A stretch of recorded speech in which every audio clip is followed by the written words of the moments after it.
started season 2012 and Carlton have had a little bit of a mistake. They've got absolutely towed by St Kilda. Now you might say, well okay, they haven't been beaten by 80 points or 50 points. So it wasn't really a towing. Yes it was. It was an incredibly disappointing game of footy. They had second of the ball, knocked off the ball.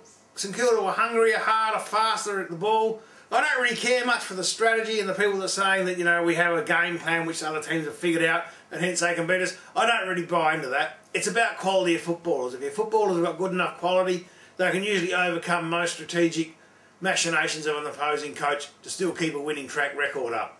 This, ladies and gentlemen, is a golf club. The Carlton Footy Club team would have been better off out playing golf than playing that game against St Kilda. Hopefully they know which end of the club to hold, and you might think, well, I'm actually turning on the club. No, I'm not. I'm just really disappointed with the effort that was put in by the Carlton team against St Kilda. You might think that I'm being a little bit hard on the Carlton team and that I'm turning the corner. Look, I've been through the tough times the last 5 years with Carlton. I can accept that we aren't perfect and the best team in the league. Still the best club, but just not the best team. And that's not decided until the end of the season when the grand final's played. What I'm actually angry about is that there's not a lot of difference between the top of the range teams, the middle of the road teams, and once you get below 7th and 8th, there can be a really big disparity down to the bottom end of the table. But every good team in the AFL is in that top 12 teams. And every team has a possibility and a potential to win a game against almost any other club this season. But the way we played against St Kilda was what was disheartening. Not being first of the ball, then being knocked off the ball, not being hard at the opponent or hard at the ball, often enough cost us that game of football. Yeah, there's little insignificant mistakes that were made. That's part of the game.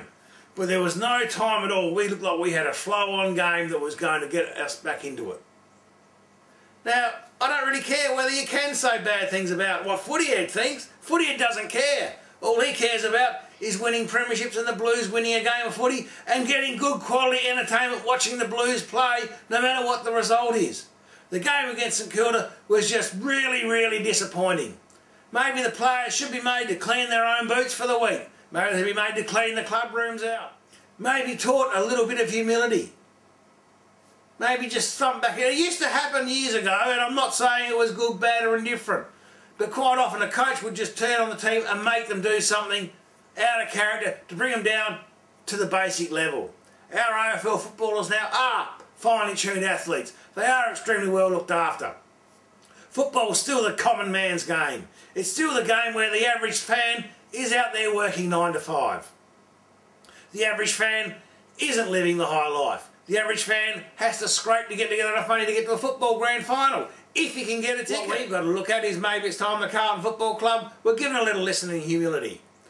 This is my little outburst on it, and I don't really care, because I know this week I'll be barracking those Blues on again, up against Adelaide this weekend. Just polished off Geelong, well and truly I might add. If we play like we did against St Kilda against Adelaide, we're going to lose by 40 or 50 points. It's astounding. You look at the odds, Carlton's a favourite, only because of the money that's been put on them. Adelaide have got to be the favourite for this game. Carlton are really starting to fall behind the 8 ball. The season's started. We've had our burst, we've got out of the blocks, we've got our wins on the board, but now we have to start to win games in succession again. Win one, lose one, win one, lose one, will still get us into the 8, but it won't get us into the 4, and it won't win us a premiership. Go you Blues, and bring on Sept